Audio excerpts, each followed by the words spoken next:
ടയറുകൾ മാറ്റിയിട്ട ഒരു ട്രക്കിന്റെ ക്യാബിനിൽ ഇരിക്കുകയാണ് അരവിന്ദ്. നെറ്റിയിലെ വിയർപ്പ് തുള്ളികൾ താടിയിലേക്ക് ഒലിച്ചിറങ്ങുന്നു. മുഷിഞ്ഞ ഷർട്ടും എണ്ണമയമുള്ള കൈകളും. വർഷം 3 കഴിഞ്ഞു. ദുബൈയിലെ മണൽക്കാറ്റിൽ ജീവിതം ഹോമിക്കാൻ തുടങ്ങിയിട്ട്. ഒരു സാധാരണ ഹെവി വെഹിക്കിൾ ഡ്രൈവറാണ് അരവിന്ദ്. 12-14 മണിക്കൂർ നീളുന്ന ഷിഫ്റ്റുകൾ. ചിലപ്പോൾ തുടർച്ചയായ ദിവസങ്ങളോളം റോഡിൽ തന്നെ. തണുത്ത വെള്ളം പോലും കുടിക്കാനില്ലാത്ത അവസ്ഥകളുണ്ട്. എന്താ അരവിന്ദ് ഇത്ര ആലോചന? സുഹൃത്തിന്റെ ചോദ്യം കേട്ടാണ് അരവിന്ദ് ചിന്തകളിൽ നിന്നുണർന്നത്. ഒന്നുമില്ല അഹമ്മദ്. ലീവ് അടുക്കാറായി. നാളെ ഫ്ലൈറ്റ് ടിക്കറ്റ് കിട്ടും. ഇനി 1 മാസം. പെട്ടെന്ന് നാട്ടിലെത്താൻ ഒരു വെപ്രാളം. അരവിന്ദിന്റെ കണ്ണുകളിലെ തിളക്കം കൂടി. അരവിന്ദ് തന്റെ ഫോൺ എടുത്ത് വാട്സാപ്പിൽ മീരയുടെ ഫോട്ടോ നോക്കി. മീര, അവന്റെ ഭാര്യ. കല്യാണം കഴിഞ്ഞ് 6 മാസമായപ്പോഴാണ് അരവിന്ദ് ദുബൈയിലേക്ക് തിരിച്ചത്. അന്ന് അവൾ ഒരു കൊച്ചുകുട്ടിയായിരുന്നു.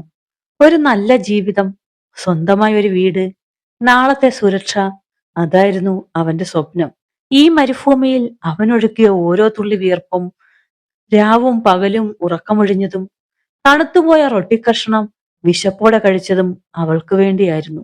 ഓരോ മാസവും കിട്ടുന്ന ശമ്പളത്തിന്റെ വലിയൊരു പങ്ക് അവൻ കൃത്യമായി നാട്ടിലേക്ക് അയച്ചു. മീരയുടെ വീട്ടുകാർക്ക് അരവിന്ദിനെ ഇഷ്ടമായിരുന്നില്ല. അവൻ ഒരു സാധാരണ പയ്യൻ.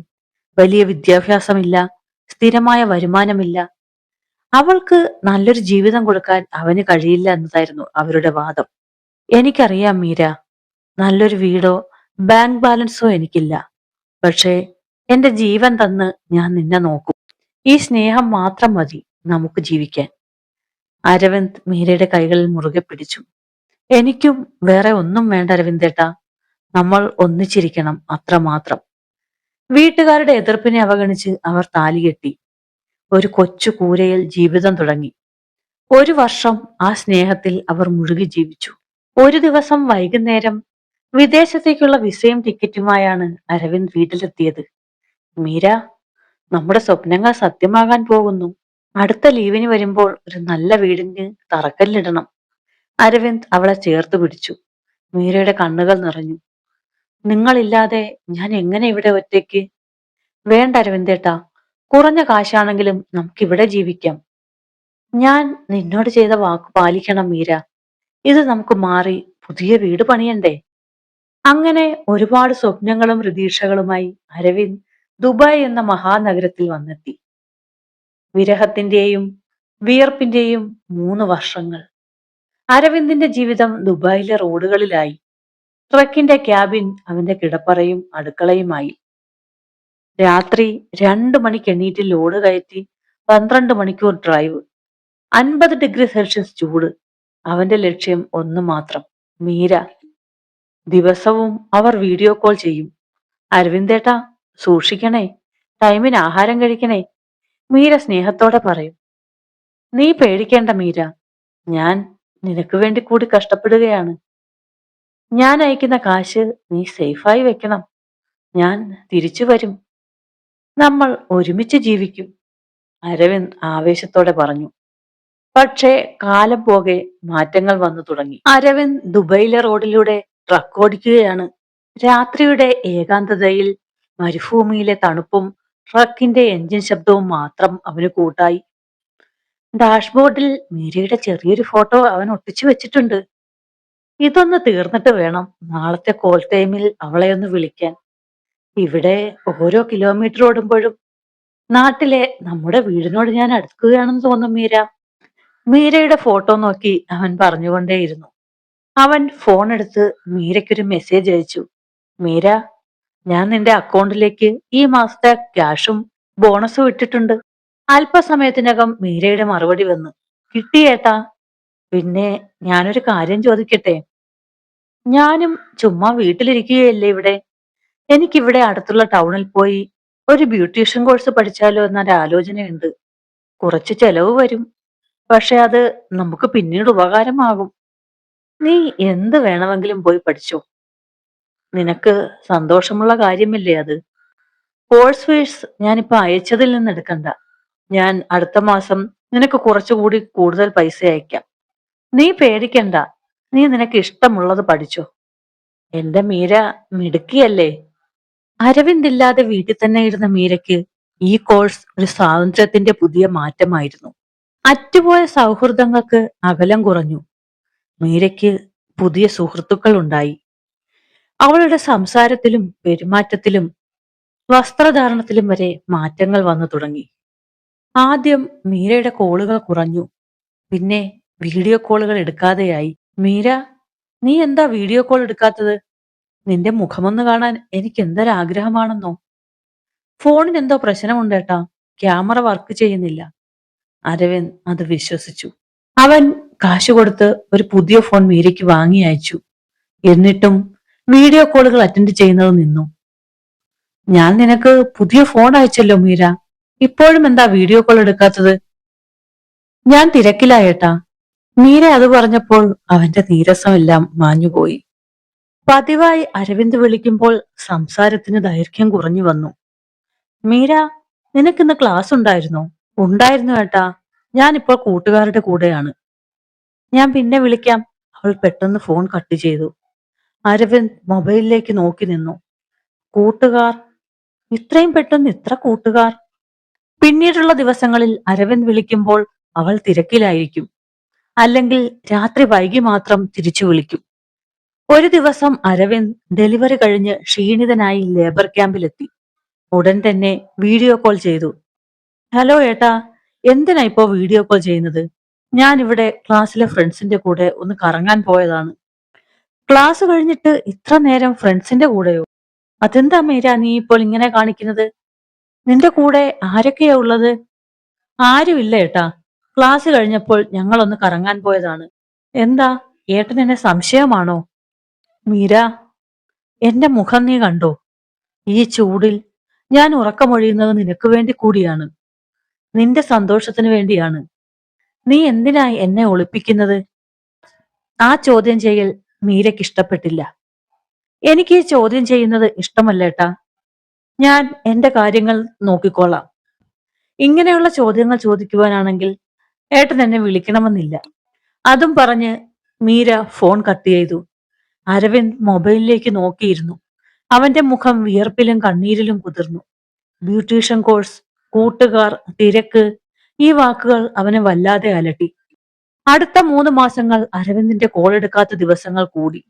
വിളിക്കുമ്പോൾ സംസാരത്തിൽ താല്പര്യമില്ല. ഒരു ദിവസം അക്കൗണ്ടിൽ നിന്നും വലിയൊരു തുക വിഡ്രോ ചെയ്തതിന്റെ മെസ്സേജ് അരവിന്ദിന് വന്നിരുന്നു. നമ്മുടെ സേവിങ്സ് ബാങ്കിൽ നിന്നും നീ വലിയൊരു തുക പിൻവലിച്ചതായി എനിക്ക് മെസ്സേജ് വന്നു മീര. എന്തിനാണ് നീ അതെടുത്തത്? ഞാൻ ബ്യൂട്ടി പാർലർ ഇടാനുള്ള ചില ആവശ്യങ്ങൾക്കായി എടുത്തതാണ്. നിങ്ങൾ വെറുതെ പേടിക്കേണ്ട മീര. ഞാൻ ഈ വെയിലത്ത് എല്ലുമുറിയെ പണിയെടുത്ത കാശാണത്. നമുക്ക് പുതിയ വീട് വെക്കണ്ടേ? എന്റെ ഡ്യൂട്ടി ടൈം കഴിഞ്ഞാൽ പോലും എക്സ്ട്രാ വർക്ക് എടുക്കുന്നത് നിനക്കും നമ്മുടെ വീടിനും വേണ്ടിയാണ്. എനിക്ക് വേണ്ടി ഞാൻ ഇതുവരെ ഒരു ഡ്രസ്സ് പോലും എടുത്തിട്ടില്ല. നീ എന്താ മീര എന്നോട് ഇങ്ങനെയൊക്കെ സംസാരിക്കുന്നത്? അവിടെ നിന്നും മീരയുടെ പ്രതികരണം വളരെ തണുപ്പനായിരുന്നു. നിങ്ങൾക്ക് എന്റെ കാര്യത്തെ സംശയമാണെങ്കിൽ നിങ്ങൾ ഇനി എന്നെക്കുറിച്ച് ചിന്തിക്കുകയേ വേണ്ട. അതും പറഞ്ഞ് മീര ഫോൺ കട്ട് ചെയ്തു. അരവിന്ദ് തകർന്നു പോയി. ട്രക്കിന്റെ ക്യാബിനിൽ അവൻ ഒറ്റയ്ക്കിരുന്ന് കരഞ്ഞു. എല്ലാവരെയും ധിക്കരിച്ച് താൻ സ്നേഹിച്ച് സ്വന്തമാക്കിയവൾ ഇപ്പോൾ തന്നെ അവൾ ധിക്കരിക്കുന്നു. അവന്റെ സമ്പാദ്യത്തെ, അവന്റെ കഷ്ടപ്പാടിനെ. അവൾക്ക് വേണ്ടത് പുതിയൊരു ജീവിതമാണ്. ഈ നീരസങ്ങൾക്കിടെയാണ് അവന് ലീവ് സാങ്ഷൻ ആയത്. 1 മാസം പെട്ടെന്ന് കടന്നുപോയി. അരവിന്ദിന് നാട്ടിലേക്ക് പോകാനുള്ള ദിവസം അടുത്തു. അങ്ങനെ ആ നീരസം മനസ്സിൽ വെച്ചുകൊണ്ട് തന്നെയാണ് അവൻ നാട്ടിലേക്ക് തിരിച്ചെത്തിയത്. ദുബായിലെ പൊള്ളുന്ന ചൂടിൽ നിന്നും നാട്ടിലെ തണുപ്പിലേക്ക് അവൻ വിമാനം ഇറങ്ങി. സാധാരണ പ്രവാസികളെ പോലെ സന്തോഷത്തോടെയല്ല, നെഞ്ചിൽ ഭയത്തിന്റെ കനലുമായിട്ടാണ് അവൻ ഓരോ ചുവടും വെച്ചത്. ടാക്സിയിൽ വീട്ടിലേക്കുള്ള യാത്രയിൽ അവൻ കണ്ട സ്വപ്നങ്ങളെല്ലാം ഒരു തരം പേടി സ്വപ്നമായി മാറിയ പ്രതീതി. അവന്റെ വീടിന് മുന്നിൽ ടാക്സി നിന്നു. അരവിന്ദ് പുറത്തിറങ്ങി. അവന്റെ കയ്യിലെ ബാഗുകൾ നിലത്തേക്ക് ഊർന്നു വീണു. സ്നേഹവും സ്വപ്നങ്ങളും കൊണ്ട് അവൻ പടുത്തുയർത്താൻ ആഗ്രഹിച്ച ആ പഴയ കൊച്ചുകൂരയുടെ വാതിൽ ഒരു വലിയ താഴിട്ട് പൂട്ടിയിരിക്കുന്നു. ചുറ്റും കാട് കയറി ഉപേക്ഷിക്കപ്പെട്ട അവസ്ഥ. എന്താ ഇവിടെ? അരവിന്ദ് സ്വയം ചോദിച്ചു. അവന്റെ നെഞ്ചിലൊരു കൊള്ളിയാൽ മിന്നൽ പോലെ പാഞ്ഞു. അയൽവാസിയ പ്രകാശേട്ടൻ അടുത്തേക്ക് വന്നു. അദ്ദേഹത്തിന്റെ മുഖത്ത് സഹതാപവും വിഷമവും കലർന്ന ഒരു ഭാവം. ആഹാ, അരവിന്ദോ, എത്ര വർഷമായിട്ടാ നീ പോയിട്ട്? പ്രകാശേട്ടൻ പതിഞ്ഞ സ്വരത്തിൽ ചോദിച്ചു. ഞാൻ ഞാനൊരു സർപ്രൈസായി വന്നതാണ് പ്രകാശേട്ടാ. മീര എവിടെ? വീട് പൂട്ടിക്കിടക്കുകയാണല്ലോ. അരവിന്ദ് ശബ്ദമുയർത്താൻ ശ്രമിച്ചു. പക്ഷേ വാക്കുകൾ തൊണ്ടയിൽ കുടുങ്ങിപ്പോയി. പ്രകാശേട്ടൻ ചുറ്റും നോക്കി. ശബ്ദം താഴ്ത്തി പറഞ്ഞു. മോനെ, ഞങ്ങൾക്കിതൊന്നും പറയാതെ വയ്യ. നീ പോയ ശേഷം കുറച്ചു കാലം അവൾ നല്ല രീതിയിൽ നടന്നു. പിന്നെ അവൾ പതിയെ മാറി. ഈ ബ്യൂട്ടീഷ്യൻ കോഴ്സൊക്കെ പറഞ്ഞു പോയപ്പോൾ അവൾക്ക് വലിയ കൂട്ടുകെട്ടുകൾ ഉണ്ടായി. നീ അയച്ച കാശുമായിട്ടാണ് തോന്നുന്നു അവൾ ഈ കറങ്ങുന്നത്. ഞങ്ങൾ വിചാരിച്ചു നീ അറിഞ്ഞിട്ടായിരിക്കും ഇതൊക്കെയെന്ന്. അരവിന്ദിന്റെ കൈകൾ വിറച്ചു. എന്റെ പണം, ഞാൻ കഷ്ടപ്പെട്ടുണ്ടാക്കിയ പണം മുഴുവൻ എന്തു ചെയ്തു അവൾ? അതേ മോനെ, നീ അയച്ച കാശ് കൊണ്ട് അവൾ ആർഭാടമായി ജീവിക്കുന്നു. അവൾ ഇപ്പോൾ ടൗണിൽ പുതിയൊരു ഫ്ലാറ്റ് എടുത്ത് താമസം മാറിയിട്ട് മാസങ്ങളായി. മോൻ ഇതൊന്നും അറിഞ്ഞില്ലേ ഇതുവരെ? അരവിന്ദിന്റെ ലോകം നിലച്ചു. അവന്റെ കണ്ണുകൾ നിറഞ്ഞു തുളുമ്പിയില്ല. പകരം ഒരുതര ശൂന്യത മാത്രം. ഈ മണ്ണിൽ അവൻ വിയർത്തതും ദുബൈയിൽ അവൻ ഉറക്കമൊഴിച്ചതും എല്ലാം ഒരു പൂട്ടിക്കിടക്കുന്ന വാതിലിനും കാലിയായ ബാങ്ക് അക്കൗണ്ടിനും വേണ്ടിയായിരുന്നോ? പ്രകാശേട്ടൻ അവന് മീരയുടെ പുതിയ അഡ്രസ് എഴുതി കൊടുത്തു. പോയി നോക്കു മോനെ. സത്യം എന്താണെന്ന് അറിയുകയാണെങ്കിൽ നിനക്ക് തീരുമാനമെടുക്കാമല്ലോ. ധൈര്യമായിട്ടിരിക്കണം. അരവിന്ദ് ആ വീട്ടിലേക്ക് ഒന്ന് തിരിഞ്ഞു നോക്കി. അവന്റെ തകർന്ന സ്വപ്നങ്ങൾ മാത്രമായിരുന്നു അവിടെ കണ്ടത്. കയ്യിലെ ബാഗുകളുമായി അവൻ അടുത്ത ലക്ഷ്യത്തിലേക്ക് നടന്നു. ഇനി കാണാനുള്ളത് തന്റെ ജീവിതം തകർത്തെറിഞ്ഞ മീരയുടെ പുതിയ ലോകമാണ്. പ്രകാശേട്ടൻ തന്ന വിലാസവുമായി അരവിന്ദ് ആ നഗരത്തിലെ ആഡംബര ഫ്ലാറ്റ് സമുച്ചയത്തിന് മുന്നിലെത്തി.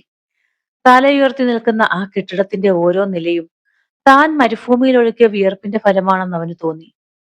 കീറിപ്പറഞ്ഞ ഡ്രൈവർ ജീവിതത്തിൽ നിന്നും അവൻ സ്വരുക്കൂട്ടിയ പണമാണ് ഈ ആഡംബരത്തിന്റെ അടിത്തറ. അവൻ 10ാം നിലയിലെ ഡോറിന് മുന്നിലെത്തി. കൈകൾ വിറച്ചു. നെഞ്ചു പടപടാ മിടിച്ചു. കോളിംഗ് ബെൽ അടിച്ചു. ഡോർ തുറന്നത് മീരയായിരുന്നു. സലൂണിൽ പോയി മുടി ഭംഗിയാക്കി, വിലയേറിയ വസ്ത്രങ്ങൾ ധരിച്ച്, ആഡംബര വാച്ചണിഞ്ഞു, പഴയ നിഷ്കളങ്കതയുടെ ഒരു അംശം പോലും ഇല്ലാത്ത മീര. അവളുടെ മുഖത്ത് സന്തോഷമല്ല, പകരം ഒരുതരം അങ്കലാപ്പും വെറുപ്പുമായിരുന്നു. അരവിന്ദ്, നിങ്ങൾ നിങ്ങൾ എപ്പോഴാ വന്നത്? അവളുടെ സ്വരത്തിൽ ഏട്ടാ എന്ന വിളി പോലും ഉണ്ടായിരുന്നില്ല. ഞാൻ ഞാൻ ഇന്നാണ് എത്തിയത്. ടിക്കറ്റ് നേരത്തെ എടുക്കാൻ പറ്റിയില്ല. അതുകൊണ്ട് നിന്നെ സർപ്രൈസ് ആക്കാൻ വന്നതാണ്. നീ എന്താ വിളിക്കാത്തത്? നീ എന്താ വീട് പൂട്ടിയിട്ട് പോയത് മീര? എവിടെയാ നീ താമസിക്കുന്നത്? അരവിന്ദ് പരസ്പര ബന്ധമില്ലാതെ ഓരോന്ന് ചോദിച്ചുകൊണ്ടിരുന്നു. നിങ്ങൾ എന്തിനാ എന്നെ വിളിക്കാതെ വന്നത്? എന്ത് പറ്റി മീര? എന്താണ് നീ ഇങ്ങനെയൊക്കെ ചോദിക്കുന്നത്? ഇതാണോ നീ ബ്യൂട്ടീഷ്യൻ കോഴ്സ് പഠിക്കാൻ പോയിട്ടുണ്ടാക്കിയ ജീവിതം? നീ എന്തിനാ എന്നെ ഇവിടെ പോലും കയറ്റാത്തത്? ഞാൻ ഇത്രയും വർഷം കഷ്ടപ്പെട്ടുണ്ടാക്കിയ പണം ബാങ്ക് അക്കൗണ്ടിൽ ഒരു തരി പോലും ഇല്ല. നീ അതെല്ലാം എന്ത് ചെയ്തു? അരവിന്ദിന്റെ ശബ്ദം താഴ്ന്നു. വേദനയിൽ കുഴഞ്ഞു. മീരയുടെ പിന്നിൽ നിന്നും ഒരു ചെറുപ്പക്കാരൻ പെട്ടെന്ന് മുന്നോട്ട് വന്നു. പുതിയ ഫാഷനിലുള്ള വേഷം, കയ്യിൽ വിലയേറിയ ഫോൺ. നിങ്ങൾ ആരാണ്? ഇവിടെ നിന്ന് പോകണം. അവൾ ഇനി നിങ്ങളുടെ കൂടെ ഇല്ല. അയാൾ തട്ടിക്കയറി. ഞാൻ ഇവളുടെ ഭർത്താവാണ്. ഇവൾക്ക് നല്ലൊരു ജീവിതം കൊടുക്കാൻ വേണ്ടി എന്റെ രക്തം വിയർപ്പാക്കി മാറ്റിയവനാണ് ഞാൻ. അരവിന്ദ് ആക്രോശിച്ചു. മീര അപ്പോഴും യാതൊരു ഭാവവുമില്ലാതെ നിന്നു. അതെ അരവിന്ദ്, ഈ കാണുന്ന ജീവിതമാണ് എനിക്കിഷ്ടം. നിങ്ങളുടെ പഴയ ലേബർ ക്യാമ്പ് ജീവിതം എനിക്ക് വേണ്ട. നിങ്ങൾ അയച്ച കാശ് മുഴുവൻ ഞാൻ എടുത്തു. അതല്ലേ ഞാൻ അടിച്ചുപൊളിച്ച് തീർത്തു എന്ന് നാട്ടുകാരോട് നിങ്ങൾ പറയുന്നത്? എന്റെ ഈ ബ്യൂട്ടി പാർലർ ബിസിനസ്സിലും ഈ ഫ്ലാറ്റിന്റെ വാടകയിലും ഞങ്ങൾ താമസിക്കുന്ന ഈ ആഡംബര ജീവിതത്തിലുമെല്ലാം ഞാൻ ഇത് ഇൻവെസ്റ്റ് ചെയ്തു. അതെല്ലാം തീർന്നു. ഇനി നിങ്ങൾക്ക് ഒന്നും ബാക്കിയില്ല. മീര പരിഹാസത്തോടെ ഒരു ചിരിയോടെ പറഞ്ഞു. അരവിന്ദ് തകർന്നു പോയി. അവന്റെ മുഖത്തെ ഞരമ്പുകൾ വലിഞ്ഞു മുറുകി. അവന്റെ കണ്ണിൽ നിന്നും ആദ്യമായി ഒരു തുള്ളി കണ്ണീർ കവിളിലൂടെ ഒലിച്ചിറങ്ങി. നിനക്ക് വേണ്ടിയാ മീര ആ ദുബായിലെ ചൂടിൽ ഞാൻ വിശപ്പടക്കി ഉറക്കമൊഴിച്ച് വണ്ടി ഓടിച്ചത്. ഒരു നേരത്തെ നല്ല ആഹാരം പോലും കഴിക്കാതെ, ഒരു നല്ല വസ്ത്രം പോലും വാങ്ങാതെ ഇത്രയും കാലം ഞാൻ സ്വരുക്കൂട്ടിയത് നീ നീ എല്ലാം കളഞ്ഞല്ലോ. അതും പോരാഞ്ഞിട്ട് നീ എന്റെ മുഖത്ത് നോക്കി എങ്ങനെ നിനക്ക് ഇങ്ങനെ പറയാൻ കഴിയുന്നു? അരവിന്ദ് നിസ്സഹായനായി. തോളിൽ തൂക്കിയിരുന്ന ബാഗ് നിലത്തേക്ക് വീണു. എന്റെ വീട്ടുകാരെ ധിക്കരിച്ച് ഞാൻ നിന്നെ സ്നേഹിച്ചു. ആ സ്നേഹത്തിനോ എന്റെ കഷ്ടപ്പാടിനോ ഒരു വിലയും നീ തന്നില്ല. നിനക്ക് എന്നെ വേണ്ടെങ്കിൽ വേണ്ട മീര. പക്ഷേ എന്റെ സമ്പാദ്യം, അതെന്റെ ഭാവിയായിരുന്നു. അതെല്ലാം നശിപ്പിച്ചു. നീ എന്തിനാ എന്നെ ചതിച്ചത്? അത് ഞാൻ തീരുമാനിച്ചതാണ്. ഇനി നിങ്ങൾ പോകണം. ഇനി എനിക്ക് നിങ്ങൾ ആരാണ്? ഒന്നുമല്ല. മീരയുടെ കൂടെയുള്ളയാൾ അരവിന്ദിനെ തള്ളി മാറ്റി. അവനെ പുറത്താക്കി ശക്തിയായി വാതിൽ വലിച്ചടച്ചു. അരവിന്ദ് ആ വലിയ കെട്ടിടത്തിന്റെ മുന്നിൽ തകർന്ന ഹൃദയവുമായി നിന്നു. തനിച്ചായി പോയ ഒരു പ്രവാസിയുടെ ആർത്തനാദം ആ നഗരത്തിൽ ഒതുങ്ങിപ്പോയി.